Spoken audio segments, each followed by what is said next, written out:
Hari ini kita akan lanjutkan kembali, kita akan belajar kebenaran firman Tuhan. Hari ini kita harus belajar mengkoreksi hati kita di hadapan Tuhan. Kita lihat sampai kedalaman batin kita. Apakah yang kita perbuat selama ini, apakah yang kita lakukan selama ini berkenan di hadapan Tuhan atau tidak. Atau yang selama ini kita anggap benar ternyata salah di hadapan Tuhan. Karena ujung dari pengejaran kita adalah didapatin berkenan di hadapan Tuhan dan mendapatkan hidup yang didapatin finish well, finish strong. Jangan sampai apa yang kita lakukan hari ini yang kelihatannya benar itu justru malah kacau, justru malah tidak berkenan di hadapan Tuhan. Karena banyak orang menganggap dirinya sudah rohani, banyak orang menganggap dirinya sudah hebat, banyak orang menganggap dirinya sudah merasa masuk surga, sehingga dia bisa menilai orang lain, dia bisa merendahkan orang lain begitu rupa, dan ternyata orang-orang yang model seperti ini, hidupnya malah nggak jadi berkat, malah jadi batu sandungan. Saya temukan banyak orang Kristen yang menganggap dirinya pendoa, hamba Tuhan, jemaat, atau orang Kristen yang rajin beribadah, ketika mendapatin sesamanya bikin kesalahan, bikin dosa, bikin kekeliruan, bukan malah didoakan, ditopang, dinasihatin, justru malah dihakimi, direndahkan. Kalau sikap kita seperti itu, nggak jauh beda dengan perbuatannya iblis. Iblis kerjanya mencuri, membunuh, dan membinasakan. Bahkan di kitab Wahyu, pasal yang ke-12, kita lihat di ayat yang ke-10, dan aku mendengar suara yang nyaring di surga berkata, sekarang telah tiba keselamatan dan kuasa, dan pemerintahan Allah kita dan kekuasaan Dia yang diurapinya. Karena telah dilemparkan ke bawah pendakwa-pendakwa saudara kita yang mendakwa mereka siang dan malam di hadapan Allah kita.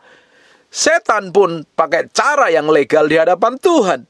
Dia mendakwa kita di hadapan Tuhan, mencari kelemahan dan kesalahan yang kita perbuat, seperti dia perlakukan Ayub. Kalau kita lihat di Ayub pasal yang pertama ayat 9-11, lalu jawab iblis kepada Tuhan, apakah dengan tidak mendapat apa-apa Ayub takut akan Allah? Bukankah engkau yang membuat pagar sekeliling dia dan rumahnya serta segala dan yang dimilikinya? Apakah yang dikerjakannya telah kau berkati dan apa yang dimilikannya makin bertambah di negeri itu? Tetapi ulurkanlah tanganmu dan jamahlah segala yang dipunyainya. Ia pasti mengutuki engkau di hadapanku. Kerjaannya itu memang menuduh, cari kesempatan. Iblis mainnya legal, dia cari, dia perhatikan detail kita dan diajukan di hadapan Tuhan. Dan ujungnya kalau kita ini didapat tidak berkenan di hadapan Tuhan, setan punya cara sah untuk menghakimi kita, menghajar kita, menghancurkan kita. Justru harusnya hari ini kita belajar jangan sampai kena tipu dayanya setan. Banyak orang Kristen mudah menghakimi orang lain. Kadang saya merasa orang-orang model kayak begini lebih hebat daripada Yesus. Lebih keren daripada Yesus. Lebih kejam kadang daripada yang Yesus lakukan. Kenapa? Yesus ketemu pelacur, dia tidak hakimin, dia tidak lemparin batu kok. Dia ampuni. Yesus ketemu dengan orang yang tukangnya kawin, cerai, berzina, dia tidak hakimi. Justru pakai orang-orang seperti itu jadi berkat kok. Tapi kita hari ini melihat kesalahan orang lain, kita hakimi begitu rupa. Kita tuding-tuding, kita tuduh-tuduh. Bahkan kesalahan pasangan hidupmu, kamu tuding-tuding di depannya, kamu maki-maki, kamu berkata kasar, kamu berkata konyol. Kesalahan orang lain kamu rendahkan, kamu bangkit-bangkitin semua kebaikanmu dan kamu jelekin semua kejahatannya. Nggak jauh beda dengan perbuatannya setan. Karena setan kerjaannya mencuri, membunuh, dan membinasakan. Dan dia mendakwa kita siang dan malam supaya kita ini diapatin, mengingat semua kesalahan dan pelanggaran yang kita perbuat. Bapak Ibu, ketika Bapak Ibu sedang bikin kesalahan dan bikin dosa, apa yang terjadi? Iblis mendakwa kamu. Sekalipun kamu sudah berdoa dan minta ampun di hadapan Tuhan. Padahal kalau kita melakukan dosa dan waktu itu kita sadar, bertobat, balik sama Tuhan, kita akuin dosa kita dan pelanggaran kita, seperti di 1 Yohanes pasal yang pertama ayat yang 9. Dia ampuni dosa kita, dia mengampuni pelanggaran kita. Waktu dia ampuni, posisi kita itu dikuduskan, disucikan seperti Tuhan. Kembali, dilahirkan kembali. Tapi yang jadi masalahnya setan kan tuduh kamu. Kamu baru berbuat dosa loh. Kamu najis loh. Kamu tadi kasar sama orang loh, kamu maki orang, kamu baru ribut, berantem, kamu lakukan kejahatan yang lain, kamu berzina dan lain sebagainya. Setan selalu tuduh kerjaannya. Setan selalu intimidasi kita dari semua perbuatan yang kita lakukan, supaya kita nggak punya keberanian untuk menghadap tahta Allah. Kalau hati nurani kita ini menuduh kita nggak akan punya keberanian untuk datang kepada Tuhan. Karena apa? Karena kita melakukan dosa. Justru dalam kondisi seperti itu kita datang kepada Tuhan, minta ampun. Detik kamu minta ampun sama Tuhan, detik itu juga diampuni dosamu dan posisimu udah kudus kembali, suci kembali. Itu loh hebatnya darah Yesus. Itu loh hebatnya pengorbanan Yesus Kristus. Tuhan yang powerful dan dahsyat itu. Harusnya kita hargain pengorbanan Yesus. Jangan malah kita ngikutin perbuatannya setan, perbuatannya iblis. Kita tuding orang lain. Kita cari kelemahannya. Kita tuduh-tuduh. Kita maki-maki. Kita rendahkan. Bahkan sama pasanganmu kamu sering bawa-bawa nama keluarga besarnya. Padahal dia nggak punya hubungan sama sekali. Sekali dia memutuskan menikah dengan kamu mesti belajar menerima kekurangan dan kelemahannya. Bukan yang diingat-ingat kelemahannya. Saya kadang nggak habis pikir dengan orang yang rajin ibadah, bahkan sudah pelayanan, tapi ketika ribut dengan pasangannya, berselisih dengan pendapat dengan pasangannya, justru pasangan yang dihajar dengan kata-kata menyakitkan. Saya pikir kok kelakuannya lebih jahat daripada setan ya. Banyak orang yang kelakuannya seperti ini. Saya berkali-kali diperhadapkan dengan orang yang ngakunya pendoa dan lain sebagainya, yang dapat penglihatan dan pernyataan roh. Ketika kita ini ngalami kondisi yang susah, kita ngalami bangkrut atau ngalami sakit penyakit, langsung kita dihakimi. Oh, gara-gara ini, gara-gara itu, gara-gara itu. Bukan orang itu malah dikuatkan, justru malah dihakimi. Sikap seperti itu apa jadi berkat? Bukan jadi berkat. Malah kamu dikasih ide dan gagasan dari si iblis untuk menuduh dan mendakwa. Yesus sendiri loh. Yesus sendiri ketika ketemu dengan perempuan yang kedapatan berzina, dan orang itu mendesak dia untuk dihakimi dan dilemparin batu. Justru Yesus berkata di Yohanes pasal yang ke-8 ayat 7-8, dan ketika mereka terus-menerus bertanya kepadanya, ia pun bangkit berdiri lalu berkata kepada mereka, barang siapa di antara kamu yang tidak berdosa, hendaklah ia pertama melemparkan batu kepada perempuan itu. Lalu ia membungkuk pun dan menulis di tanah. Tetapi setelah mereka mendengar perkataan itu, pergilah mereka seorang demi seorang, mulai dari yang tertua. Akhirnya tinggal Yesus sendiri, seorang diri dengan perempuan itu dan yang tetap di tempatnya. Hebat nggak Yesus? Ketika didapatin ini orang yang kedapatan berzina, ya harusnya laki-laki dan perempuan, tapi yang diperhadapkan perempuannya. Suruh dilemparin batu. Dan bilang kalau kamu yang paling tidak berdosa, lemparin batu. Yang tua yang dosanya paling banyak, baru dia sadar, baru pergi duluan. Yang muda merasa benar, merasa pintar, nggak melakukan banyak dosa, dia pergi terakhir. Yesus nggak hakimin perempuan itu. Tapi berapa banyak kita seringkali menghakimin orang di sekitar hidupmu, yang bersinggungan dengan hidupmu. Bahkan kamu sering hakimi pasanganmu. Bahkan ada orang sampai simpen kepahitan, sakit hati, nggak bisa mengampuni. Kamu pikir lebih kudus, lebih suci dari orang yang bikin kesalahan? Banyak orang nggak bisa ngampunin pasangan yang kedapatan berzina dan berselingkuh. Terus kamu pikir kamu itu lebih hebat dari pasanganmu? Semua orang bikin kesalahan kok. Ampuni, nggak ada solusi lain. Sakit iya, nggak enak iya. Bayangkan kita disuruh mengampuni orang yang menyebalkan. Bayangin kita disuruh mengampuni orang yang menyakitin bertahun-tahun. Apa mudah? Nggak mudah. Tidak mudah. Tapi kita ngerti kebenaran, kita lakukan kebenaran. Tapi kalau kita malah mendakwa, menuduh, mengungkit-ngungkit, membangkitkan kesalahannya dia, justru kita pakai idenya setan. Apakah pasanganmu berubah? Justru malah kepahitan. Berapa banyak pasangan suami yang ribut, gegeran, dan berantem, saling cakar, saling gigit. Ketika saling konflik seperti itu, dan saling menuduh, membangkitkan kesalahannya, apa masalahmu selesai? Malah ruwet. Malah rumit dan berantakan. Yesus diperhadapkan dengan orang yang kedapatan berzina. Dan orang ini, saya percaya nih hatinya lembut ya. Udah menyerahlah, aku memang kedapatan berdosa. Disuruh melemparin batu dan dia tak lemparin batu. Dan apa yang terjadi? Justru diampuni. Bapak Ibu bisa baca di Yohanes pasal yang ke-4. Ketika Yesus sengaja nemuin perempuan yang suka kawin cerai.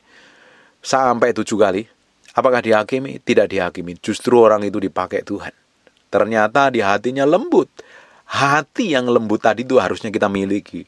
Hati yang rendah, mau dibentuk, mau diproses. Itu yang harusnya kita miliki.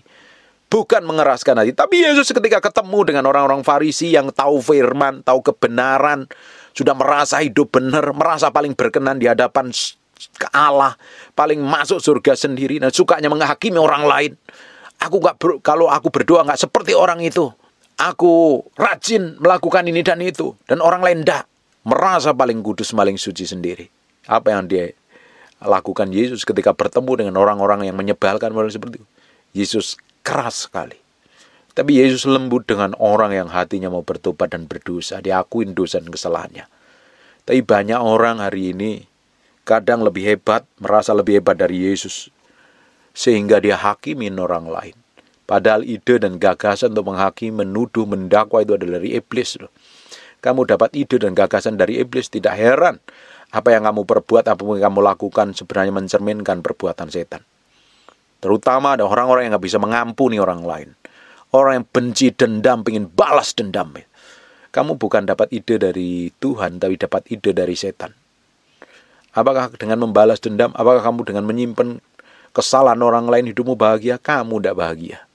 Hidupmu merana. Saya perhatikan ketemu orang-orang yang kepahitan begitu rupa, dendam, sakit hati yang pernah dilakukan perlakuan buruk oleh orang lain, perlakuan buruk oleh pasangannya, tidak bisa mengampuni.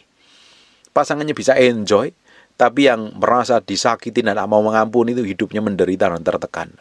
Mukamu sumpek, nggak ada bahagia sama sekali. Justru hari ini kita harus belajar seperti yang Yesus lakukan. Ketika kedapatan orang yang berzina itu dia ampuni. Bahkan kedapatan perempuan yang melakukan kawin cerai berkali-kali, hidup dalam dosa. Perempuan itu justru dipakai Tuhan memberkati seluruh desanya percaya kepada Tuhan. It's powerful. Harusnya kan kehidupan kita ini mencontoh kehidupan Yesus. Harusnya kehidupan kita ini mencerminkan perbuatan Yesus. Saya juga pernah temukan ada orang-orang ketika datang ibadah, bukan dengerin firman yang disampaikan oleh pendetanya, justru menghakimi cara khotbah pendetanya. Cara berpakaian pendetanya, tidak ada hubungannya, karena hatimu udah busuk, hatimu udah jelek saja. Kamu datang ke gereja untuk menghakimi orang lain. Harusnya belajar firman. Siapapun yang dipakai untuk ngomong firman, dengeri. Karena Tuhan bisa pakai siapapun. Bahkan Yesus pun bisa pernah pakai ayam untuk negur Petrus kok. Selama kamu dengar firman kebenaran, dengerin, lakukan, jangan hakimi dulu. Saya harus sampaikan apa adanya, sekalipun Bapak Ibu tersinggung dan gak suka khotbah saya, bagus. Kalau engkau tersinggung berarti khotbah saya ini nyampe ke dalam hatimu. Dan kalau enggak suka, kamu bisa dengerin khotbah pendeta lain yang mungkin ngomongnya lebih manis. Tapi apa yang saya sampaikan itu realita kehidupan kita ini supaya didapatin berkenan di hadapan Tuhan kok. Buat apa kita kelihatan benar? Buat apa kita kelihatan kudus? Buat apa kita kelihatan baik di hadapan manusia? Tapi di ujungnya kita ditolak Tuhan. Makanya kita harus beresin yang di dalam hati kita. Lihat busuk yang tersembunyi di dalam diri kita. Karakter busuk kita ini loh. Yang tidak berkenan di hadapan Tuhan. Karena saya pernah ketemu dengan lingkungan para orang-orang yang merasa dia hebat dapat penglihatan pernyataan Tuhan. Tapi ketika dia melihat kesalahan orang lain dihakimi, ini gara-gara dosa, ini gara-gara ini, gara-gara itu. Stoplah ngomong kayak seperti itu. Tidak jadi berkat itu. Itu bukan caranya Yesus, itu caranya setan. Menghakimi dan merendahkan. Bapak Ibu, saudara yang terkasih, kalau engkau juga melakukan yang sama, mungkin kamu nggak ngomong langsung, tapi kamu posting di media sosial, itu sama jahatnya dengan perbuatan iblis itu. Kalau kamu dipakai Tuhan dan dipercayakan Tuhan, punya jalur untuk ngomong empat mata, tegur empat mata. Nggak perlu bikin gosip, bikin cerita buruk di media sosial, bikin drama-drama yang merasanya kamu paling benar sendiri. Nggak berkenan di hadapan Tuhan. Buat apa kita berbuat seperti itu? Untungnya apa? Apakah itu menyenangkan hati Tuhan? Tidak. Itu membuat hidupmu tambah jahat, nggak jauh beda dengan perbuatannya iblis. Harusnya firman yang kita pelajari ini kita mengerti. Apa yang saya sampaikan itu hanya memperjelas itu. Supaya kita ini ngerti dan sadar. Jangan gampang menuduh. Jangan gampang membangkitkan kesalahan, kekurangan, kejelekan, keburukan. Serahin sama Tuhan. Kalau kamu dipakai untuk ngomong, tegur. Kalau enggak, lebih baik diam, doain. toh kamu koar-koar hanya bikin gosip toh. Bisa saja orang yang kamu gosipin dia bertobat, kamu omongin dia bertobat, tapi kamu malah bikin dosa, kamu yang tidak selamat. Makanya belajar mengkoreksi hati ini. Ini ada orang-orang Kristen yang kerjanya ngeritik khotbahnya pendeta, nih belajar bertobat tuh. Dengerin khotbahnya pendeta itu yang baik, terima, kamu lakukan, kamu akan mengalami kemenangan. Kalau kerjamu hanya kritik terus, mendakwa terus, tidak ada gunanya. Nah, saya perhatikan sekarang media sosial dari ajang jadi untuk hakimin orang lain, menuduh orang lain. Buat apa? Tidak berkenan di hadapan Tuhan. Kita mau didapatin sampai ujung akhir hidup kita itu berkenan di hadapan Tuhan. Jangan lebih kejam dari yang Yesus lakukan. Yesus itu baiknya luar biasa. Dia tidak menghakimi. Dia nggak menghukum orang ketika orang itu bikin kesalahan. Bayangin, Petrus sudah mengecewakan dia berapa kali. Tapi di ujung dari kehidupan Petrus dipakai Tuhan luar biasa. Bayangkan, apakah Yesus kecewa sampai sakit hati ngelihat muridnya dididiknya, bahkan ngelola keuangan yang mengkhianatin dia? Justru dia memberikan pengampunan. Justru karena dia lahir di muka bumi untuk memberikan pengampunan. Tapi kita yang harus ngikutin gaya hidup Yesus kok malah ngikutin perbuatannya setan untuk mencuri, membunuh, dan membinasakan, bahkan mendakwa siang dan malam. Sampai diomongin, diberitakan, diceritain. Harus bertobat itu. Saya percaya kalau suami istri denger ini, hidupmu akan mesra loh dengan pasanganmu. Karena kamu memilih menikah dengan pasanganmu bukan mencari kelebihannya kok. Justru kamu menerima semua kekurangannya. Jadi berkat. Saling menguatkan sehingga pernikahanmu sampai masa tuamu bahagia. Amin. Harusnya nih orang yang kepahitan dengerin apa yang saya sampaikan ini belajar mengampuni kok. Kalau kamu nggak mengampuni, kamu ngikutin gaya hidupnya si iblis yang menipu daya begitu rupa. Mendakwa kita siang dan malam. Ingat-ingat kesalahan, ingat-ingat kekurangan orang lain.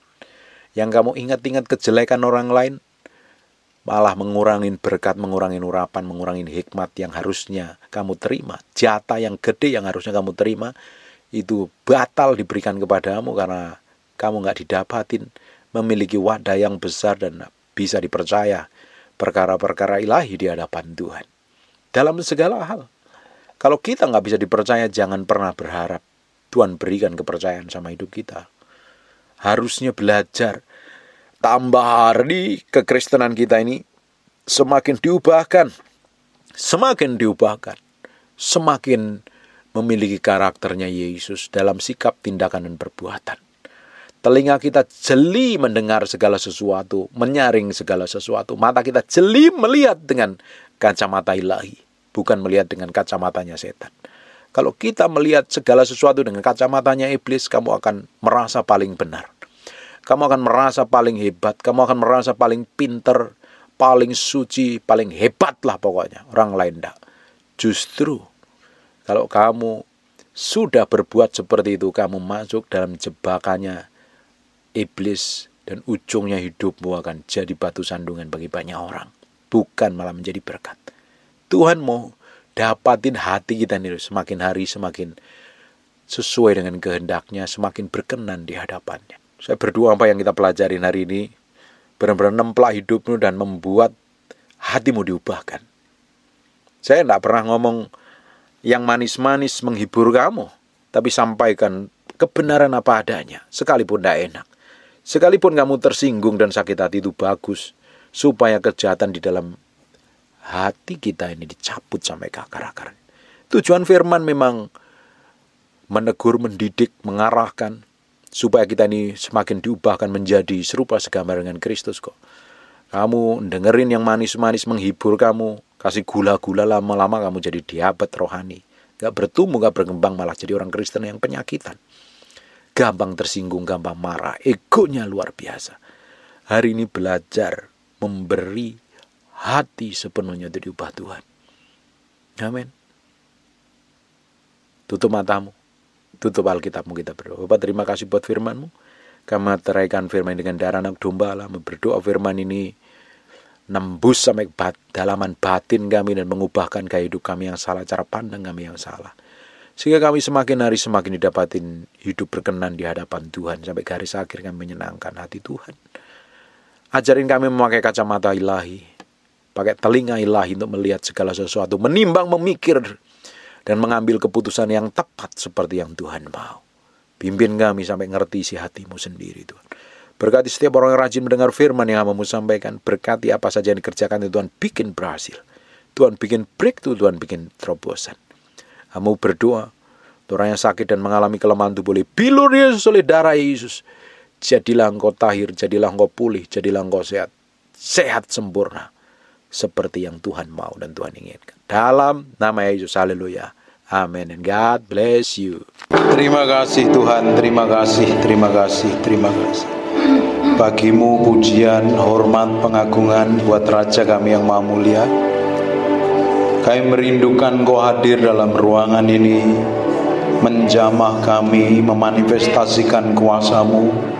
Engkau Allah yang kami sembah, Allah yang tidak pernah berubah dahulu, sekarang, sampai selama-lamanya.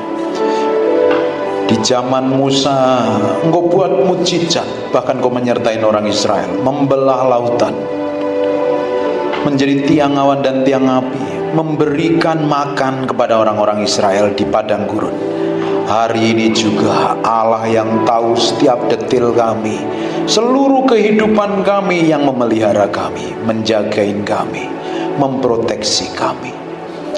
Kau lihat kerinduan kami, pingin berjumpa dengan Kau secara pribadi, bahwa kami mengenal-Mu secara dalam, mengalami Tuhan secara pribadi, dan hidup kami diubahkan di dalam hadirat. Terima kasih Tuhan. Kami berjanji segala hormat, pujian, pengagungan buat Raja kami yang Maha Mulia, dalam nama Yesus. Amin. Tetap berdiri sebentar. Tuhan kita itu baik. Dia akan memenuhi bejana yang kosong. Bejana itu siapa? Kita. Kalau kita memiliki kerinduan akan Tuhan, pingin Tuhan, bukannya sekedar datang ibadah, tapi pingin mengalami Tuhan, sore hari ini Dia akan menjamah Bapak Ibu semuanya. Amin. Tutup matamu, fokus sama Tuhan, lupakan dirimu dan tenggelam di dalam hadirat-Nya.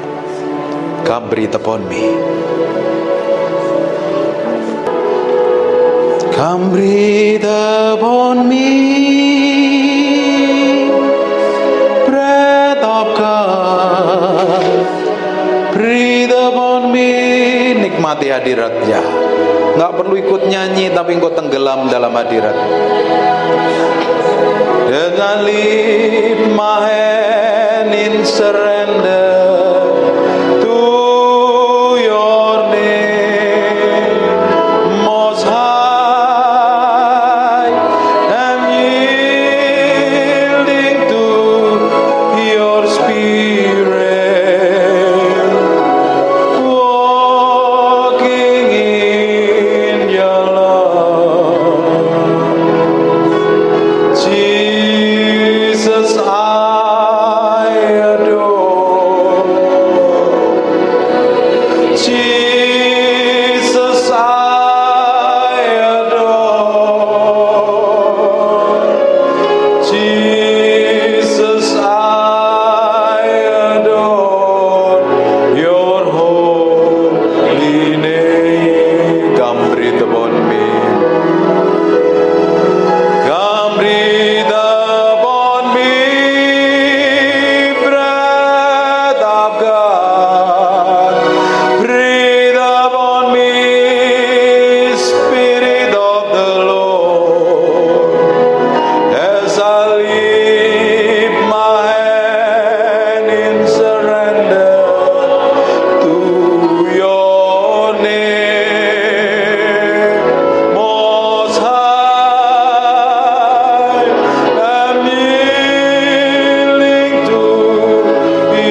ada urapan Tuhan turun dalam ruangan ini.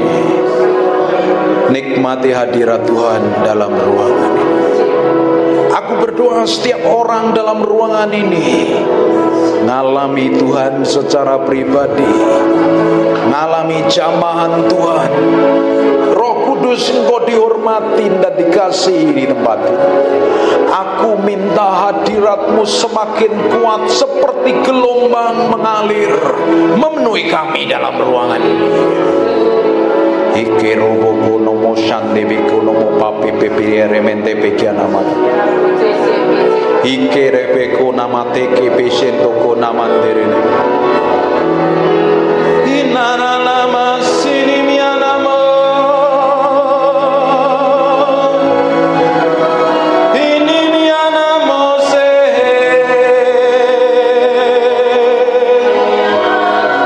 Ini mikianamo.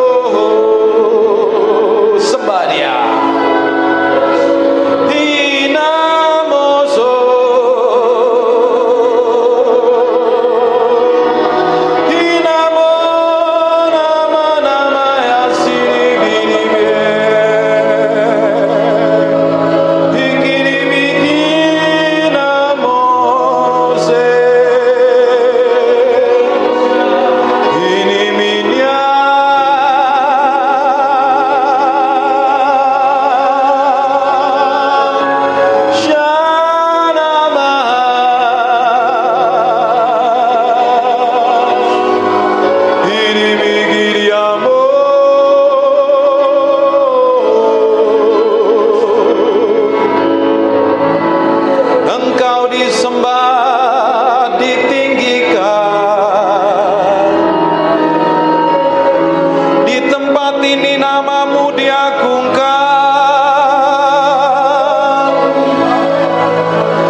mencintaimu lebih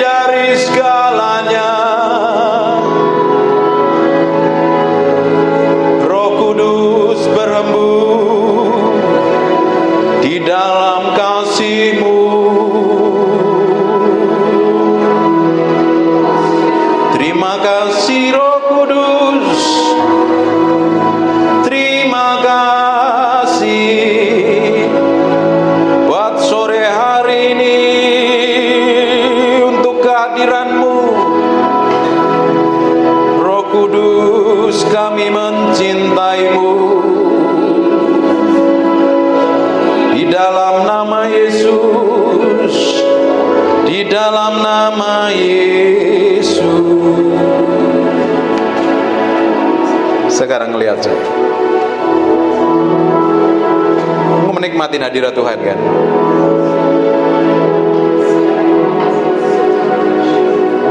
Menikmati hadirat Tuhan. Tutup mata, fokus sama Tuhan. Silakan pindah ke sini Ibu. Ini hadiratnya sedang kenceng dalam ruangan ini loh. I feel the anointing dalam ruangan ini. Saya merasakan urapan Tuhan yang kerja dalam ruangan ini. Nikmati. Nikmati. Nikmati itu. Nikmati Tuhan, nikmati Tuhan. Nikmati Tuhan. Jesus. Terima kasih buat hadirat-Mu. Terima kasih buat hadirat-Mu.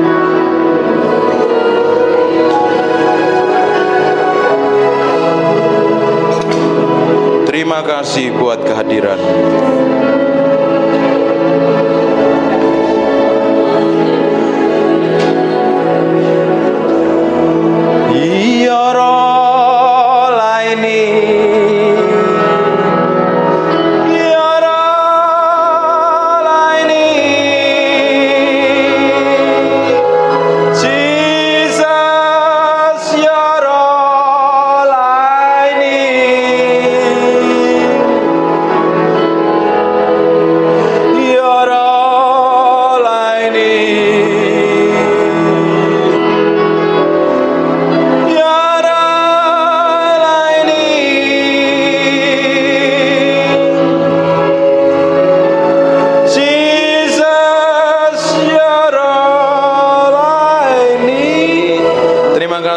Hadirat-Mu, terima kasih buat kehadiran-Mu. Terima kasih ya Tuhan, terima kasih. Bagimu segala pujian, hormat dan pengagungan dalam nama Yesus. Haleluya. Amin. Silakan duduk. Haleluya.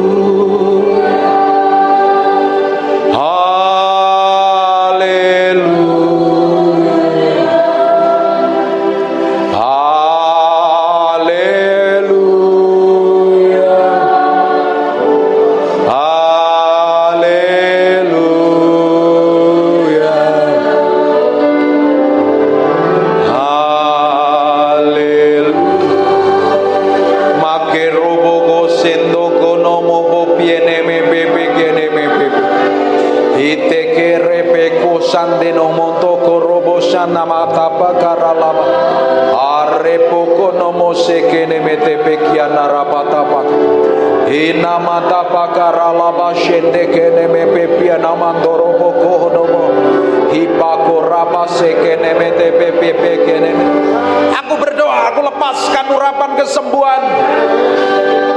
Be healing Jesus name. Aku berkata semua benjolan, tumor, kanker atau apapun, pergi tinggalkan tubuhnya. Oleh darah Yesus, oleh bilur Yesus. Aku berdoa urapan tidak dibatasi ruang, tempat, dan waktu. Aku berdoa dari tempat ini bersatu hati dengan orang-orang ini.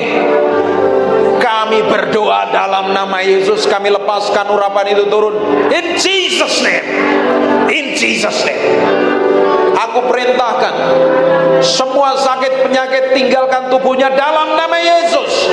Dalam nama Yesus. Dalam nama Yesus. Setan, dengarkan aku setan. Engkau tidak punya hak apa-apa. Tubuhnya adalah bait Allah. Tubuhnya adalah miliknya Kristus. Semua benjolan atau apapun, daging tubuh atau apapun, aku berdoa urapan itu sedang mengalir dalam tubuhnya. Tuhan, Kau lakukan sesuatu yang ilahi dalam nama Yesus. Urapan itu sedang turun. Aku berdoa ada api Allah yang mengalir dari ujung rambut sampai telapak kaki. Tuhan sendiri yang operasi, Tuhan sendiri yang ubahkan, Tuhan sendiri yang sembuhkan. Bawa dalam tangan kuasa Tuhan. Tuhan yang berperkara, Tuhan yang beracara. In Jesus name, in Jesus name, in Jesus name. Maka rapa shekene ini miana dalam sini miana bu sebadia.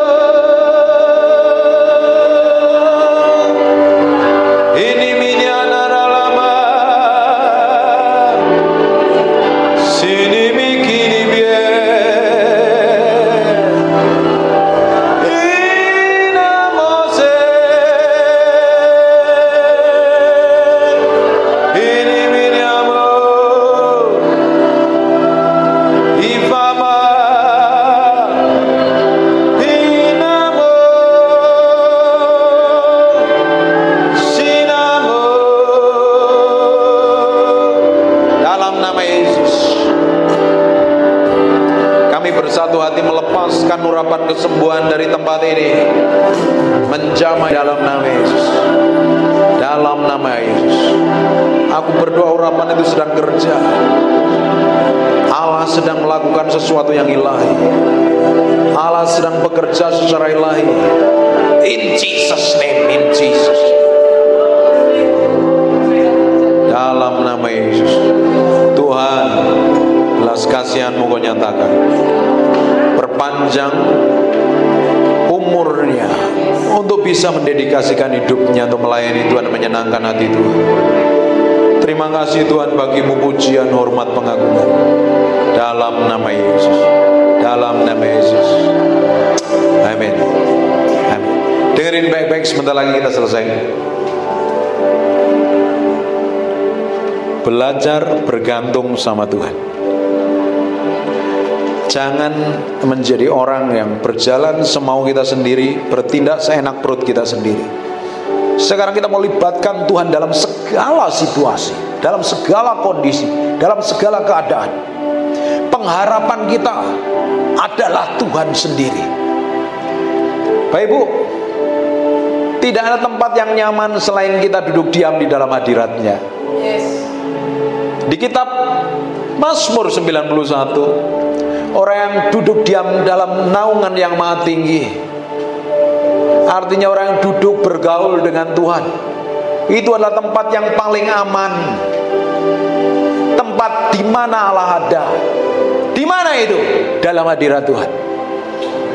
Waktu Bapak Ibu tadi nyembah, Bapak Ibu kan lupa dengan dirimu kan?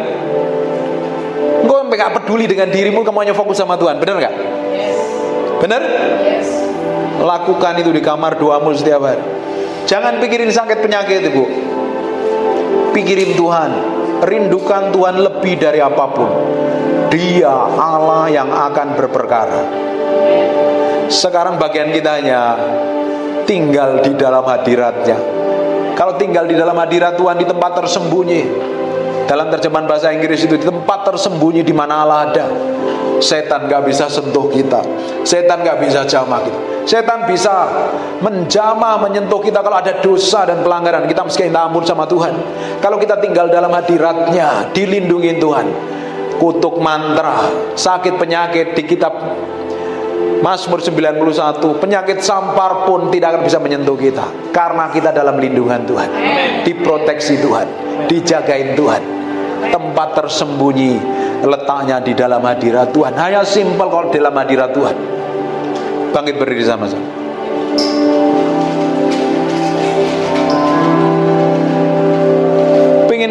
Pengen tiba-tiba berubah kan dalam hadirat Tuhan kan? I just want to praise you.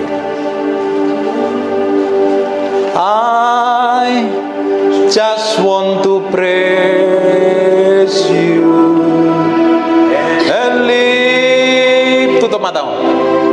my hands and say, I love you. You are everything to me, and I exalt your holy name, and I exalt your holy name, and I exalt your holy name, Most High. Sekarang buka matanya. Waktu kita nyanyi tadi, I just want to praise you tadi, ibu tutup mata, bapak tutup mata, kamu lupa kan dengan dirimu? Bahkan kamu nggak tahu kalau lagi duduk di sini kan? Bener kan? Lagi berdiri di sini. Kita ulangi lagi. Tak ajarin masuk dalam hadirat. Tutup matanya. I just want to praise and lift my hands and say, I love you. You are everything to me, and I exalt your holy name, and I exalt your holy name, and I exalt your holy name, Most High. Sekarang buka matanya sebentar.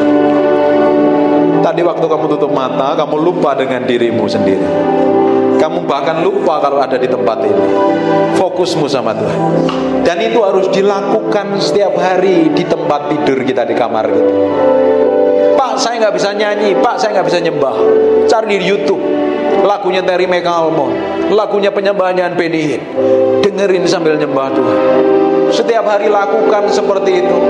Nanti tambah hari Bapak Ibu akan dibawa semakin dekat dengan Tuhan. Tiba-tiba bisa nyembah Tuhan, nyembah Tuhan, nyembah Tuhan. Di tempat penyembahan itu, di mana di situ adalah ada hadirat Tuhan, tempat paling aman, tempat di mana Tuhan sanggup buat mujizat. Namanya ruang perubahan nasib. Katakan ruang perubahan nasib. Di dalam doa, dalam hadirat Tuhan. Ketika kita ketemu Tuhan dalam hadiratnya, kita bisa berubah, masa depan kita berubah. Amin. Tuhan kita begitu powerful dan dahsyat. Dia sampai hari ini sanggup buat mujizat. Hanya serahin hatimu sampai hari ini sama Tuhan. Serahkan hatimu sepenuhnya sama Tuhan. Ikutin doa saya. Bapa, dalam nama Yesus, mulai hari ini aku mau berikan hatiku, pikiranku, perasaanku, keputusanku untuk nyenengin Engkau. Hidupku untuk membuat Engkau dimuliakan, ditinggikan. Ajar aku Roh Kudus, pimpin aku Roh Kudus, berikan kemampuan untuk aku kau dapati menyenangkan hatimu. Amin. Sekarang tutup matamu, saya berdoa. Terima kasih Tuhan buat malam hari ini. Terima kasih buat hadirat-Mu. Terima kasih buat kuasa-Mu. Terima kasih ya Tuhan. Beracara terus, Tuhan beracara, Tuhan berbicara. Engkau sendiri yang bawa dia semakin hari semakin mencintai dan mengasihi. Dipenuhi kemuliaan, dipenuhi pujian, kami padamu Tuhan.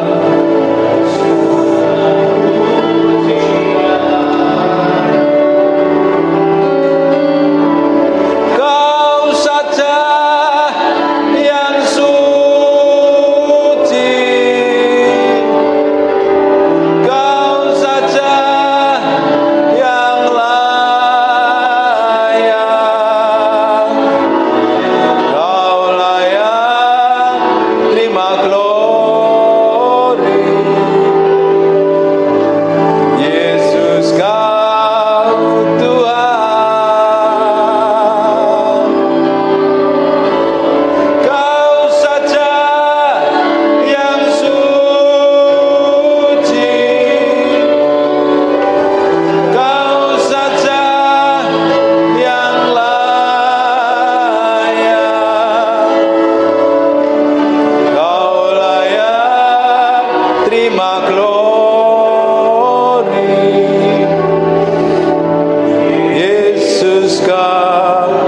Tuhan. Terima kasih Tuhan, bagimu hormat, pujian, pengagungan buat Raja kami yang mahmur. Hamba-Mu berdoa untuk setiap orang yang ikut ibadah ini diberkati Tuhan. Tidak ada satupun yang terlewatkan. Diberikan damai sejahtera, kesembuhan, mujizat. Tuhan sendiri beracara, Tuhan sendiri pakai, Tuhan sendiri promosi, Tuhan sendiri bawa naik level. Semakin hari mengalami peninggian yang datangnya dari Tuhan. Amin. Hamba-Mu berdoa, semua orang yang dalam ruangan ini diberikan umur panjang, damai sejahtera dan sukacita. Dan anak cucunya diberkati Tuhan, mantunya diberkati Tuhan, besannya diberkati Tuhan, bisnis usahanya diberkati Tuhan. Dan pakai orang-orang ini menjadi berkat bagi banyak orang. Dalam nama Yesus yang sangat-sangat diberkati Tuhan, katakan amin 2 kali yang kenceng. God bless you.